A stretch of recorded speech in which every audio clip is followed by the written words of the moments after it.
I'm a very special person. And first of all, I want to greet all of you. You know, it's a great day. You know, regardless of what we are going through it. We're not stopping there. So make sure you're going through the mess, going through it. Don't stop there, all right? Because in front of me, I have a Bishop Mel, and she's going to tell us the story how she was going through everything to get where she is right now. And look how beautiful you are today, Mel, you know, my special girl. So tell us about who you are. Tell us about where you're calling us from. And you can also tell us who made your dress. Thank you so much, Boss Lady. I'm super excited to be part of today, and I am in California. Wow, what a fantastic moment. Hey, imagine 7 states, huh? Bigger than England, bigger than Zimbabwe itself. I'm a girl from Zimbabwe. I'm Zambian and I'm Zimbabwean. So I really come from an African origin. I'm super excited. Yes, I live in the United Kingdom, but I've got a big roots origin, right? Coming from the roots. Come on, y'all. Coming from the roots, from the bush, from the bush where we play with lions, actually. I'm super excited. Yeah, my name is Excellent Right Reverend Bishop Dr. Mel.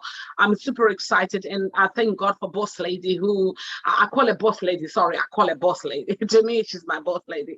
And a phenomenal woman who wears a heart on the sleeves, who is prepared to see everybody reach their full potential. I'm super excited that I am here today. Yes, I am. I'm a bishop. Maybe with style. Can I say that? I don't know. I don't know. But at the end of the day, I'm a mother and I'm an entrepreneur, a philanthropist, a humanitarian. I'm a mother of 6 children, including my daughter-in-law. My firstborn is 28 years old, and don't worry about it's the kookaburra, you know. My firstborn is 28 years old, you know. You know, I'm actually a grandma, actually, in a way, in a making. They haven't given me grandchildren yet. I've got to lock them in the room for them to give me grandchildren. I said to them, this year I'm not messing about. I'm locking you in the room, and then you have to give me grandchildren. But anyway, no pressure, no pressure, no pressure to them, no pressure to them, no pressure, no pressure, no pressure. I know your energy is everywhere. Everybody knows your energy. Everybody knows. So this segment is going to actually will be dedicated to them, to your kids, who is going to make you become a grandmother. So right. I was actually laughing with them, and I said I'm going to lock you in a room, you know, and for 3 months until I'll lock you out when you give me grandchildren. I want to see it coming out, spitting and vomiting, saying, Mom, I'm pregnant. That's what I want. I want grandchildren. You know, I look young, but it's a kookaburra. I've got 6 children. My firstborn is 28 years old. I'm super excited. I'm a very strong entrepreneurial person who believes in wealth, who believes that we are destined here on earth. It doesn't matter what we're going through. I had Omicron when I came from London visiting my son. We don't care. So what? So what? We have to move. And I like Boss Lady's energy, because she is like, we have to move. It doesn't matter what is there. We don't care. Do we care about it? We don't. We move. That's who I am, and God has blessed me enough to be in corridors of power. When I say corridors of power, I mean corridors of power. I mean corridors of power. This is so significant. This is so important. When I saw your pictures, you know, like I gravitated towards you because you were so real. You know, it's okay to love God and just be who you are. There's so many people out there who are just so ashamed of them. No, just show off, show that you're happy, show that you're confident. It's okay to be confident in God and walk on this earth the way that you belong in here. And that's what I loved when, you know, I would see that. I would see your kids, how you would show them off. And I love them, how exuberant they were. So tell us about the story from your childhood, when you were younger, that was pivot enough that made you the person that you are today. Okay, I was born in a family of 5, and sadly, I'm actually an orphan. I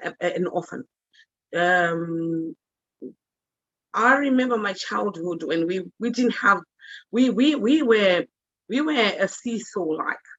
We understood how to have plenty and not to have.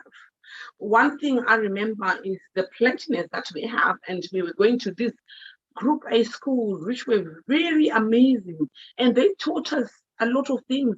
And guess what? We went to the drop, deep, to the deep when my mother did not have money, to the deep, where we were in Zimbabwe. Zimbabwe is a beautiful country. I love Zimbabwe so much. It's a beautiful country. But we went to the deep end of it, where we had to get used maize cobs for us to make fire, so that we can make what we call sadza. Sadza is a staple diet in Zimbabwe. It's made from maize meal. I'll teach you one day when I come to California. I'll teach you one day how to make sadza. You will love sadza. You will love sadza, you know. But then we had to make it. It's a staple diet. We had to go and pick where we didn't have even shoes to make sure we pick these used maize cob. When I say used maize cob, what can I say? I'm trying to make you understand. Maybe what do you call it? Cornmeal. You know the cornmeal? Mm-hmm. They use cornmeal when you take the beet that you eat out, and then it's the used one that's left for us to make fire. But guess what? It was for a purpose, because I then understood how to do biodiesel, because that's energy on its own. That's energy. We were making it. Our mother then at that time didn't have anything. She was struggling, looking after 5 children, right? And then we had to make the fire through the used cornmeal. Now, guess what? I'm now in a fuel business, which is biodiesel, and I'm now trying to go green. And then now this has turned to, in my knowledge and my understanding, which what I went through when I was growing up. Why? Because I did not take my lenses to be the thing that was going to define me. I refused that. I took what I was seeing. You know, when you're driving a car, you will see through the lenses, right? You're driving a car. But then at the end of the day, you can't still gaze on your past. You want to learn what is going behind the past, you know? So when I was put at a conference in Scotland, in the United Kingdom, I said to myself, all my days, this is exactly what I was going through when I was growing up. Biodiesel. And I turned everything to be a positive narrative in my life. So I cherish every past that I had, which was very difficult. It wasn't easy, very difficult past. For me to be here, it was a very difficult past. Sadly, my mom is not here for her to enjoy the fruits of what she was doing to me. And it's a shame, and she's resting in power.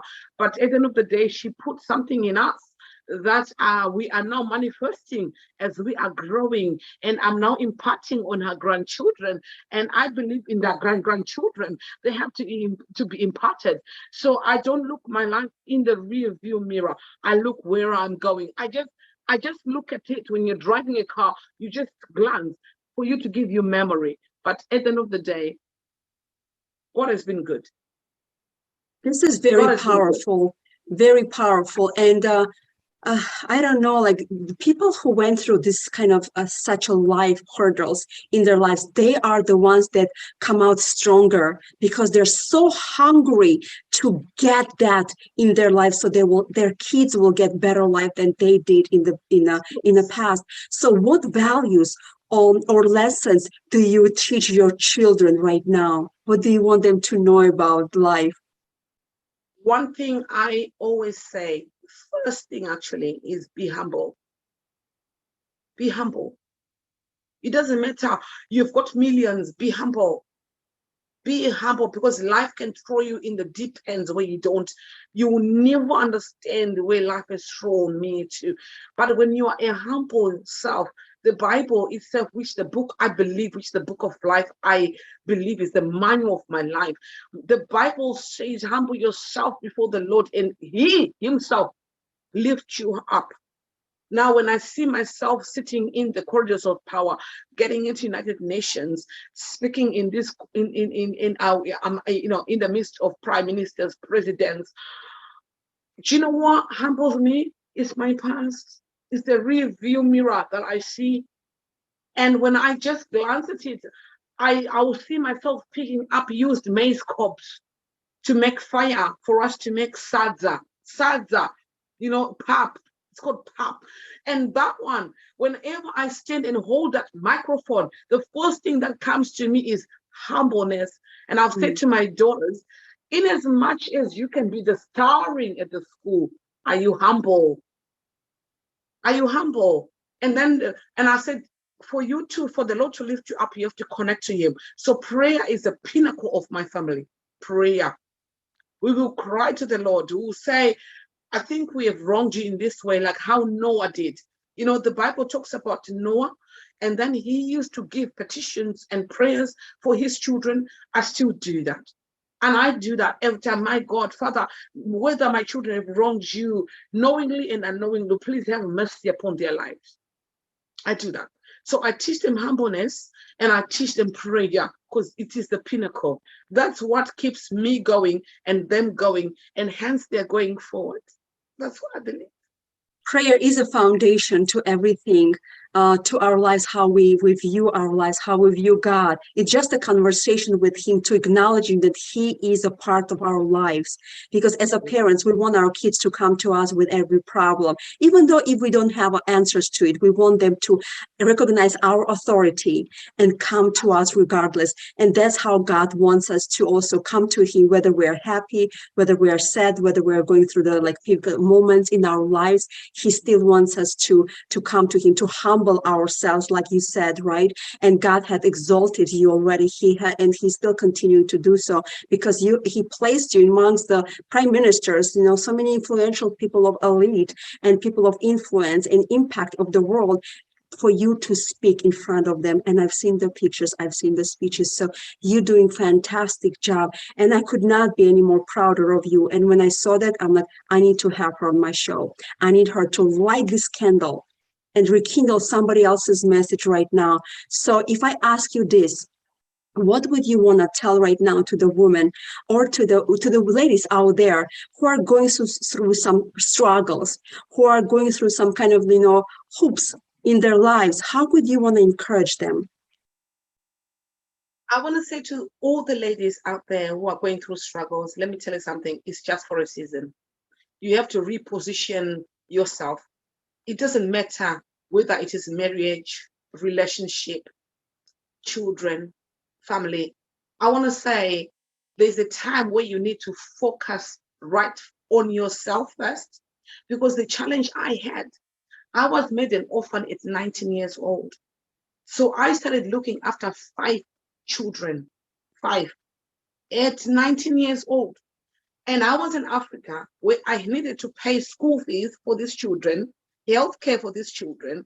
But however, I lost in all thy doing, I lost me. I lost Mel. I lost me. Because all I was doing was giving out. And I lost me. It is the time when I made a decision to say, it's about me. If I am in the right standing, if I have good health, if I'm spiritually okay, physically okay, then I'm able to give out the best that I can give out to people. So I want to say to a lot of people, sometimes we focus on a lot of things that are out there and forget ourselves. What you need to do, if any woman is listening to me right now, going through a relationship struggle, health struggle, focus on you first. You first. And when you focus on you first, then the power from the universe is going to overflow. And then you're able to help people because you are in the right standing. And when you do that, you become a conduit. I speak about wealth, you become a conduit of wealth. And wealth is not only money, it incorporates health as well. It incorporates mental state as well. So when you know that you are in the right standing, and then you will be able to give out to other people what they need. And I want to say to somebody, please, this is 2022. We are not messing about 2022. We messed about 2020, 2021. We're not doing that anymore. We're not afraid of coronavirus. I'm a victim of it twice. You can see my voice is a bit cracky, but it doesn't matter. We are pushing and we are moving. Now 2022 is come. We are like lionesses. We move, and we roar. We roar. We roar. You know what a lioness does? A lioness is the one that goes to look for food to its cubs. The lion itself, the man himself, just goes, whoa, roars. But the lioness is the one who goes to look for food. This is where we are as women. And I'm saying to women, come on, y'all, we can do it. We are not messing about. 2022, no messing. We are not messing about. We are going further. And it's God who's going to give us strength. And we stand right now in the right standing. And we are saying, yes, we are doing it. And we are going to do it with power. With power. With power. I repeat, I said with power. We are repeating with power. And I repeat with power. And I want to say, rise up from your bed. If you're sleeping with depression, come on, yo. You can come out of that depression. You can come out of the anxiety. You can stand and look at yourself and say, this rose a lioness. And we are more than conquerors in Christ Jesus. Oh my gosh, I am just empowered by this one. I love this energy, and I hope everybody else, got the same message too. I love what you said. How about me? What about me? So when we put ourselves also first, everything else around us is going to be flourishing too, because we need to be strong. Because like when you are in an airplane, the first thing that the stewardess is saying that to you, put your mask on yourself first and then on your children. As the mothers, our first reaction for children, we want to feed the children first. We want to do something for the children first. But they instruct you have to put on yourself first, because if you don't do that, it will be way too late. And you may not survive. But if you do for yourself first, you'll be able to help your children and also somebody that if you have time to do so. But yes, I love it. Help yourself first. How about me? Ask this question, ladies. How about me? What about me? Why not me? Why not today? 2022 is your year. You can do it. You are power and you are lioness, and we can all conquer together. Thank you so much, Bishop Mel, for being with us, for charging us for this 2022. And I know that people will be replaying this one every time they need encouragement. People will play this one every time they need some kind of support from you and a prayer. So thank goodness and God for you, because you exist. And thank you for this mess that created this opportunity to find the jewel like you and a diamond like you. So I can sit with you right now and speak to you one-on-one by empowering and encouraging the world right now. So thank you so much. It was Ilona from IP Resilience. We'll see you next time.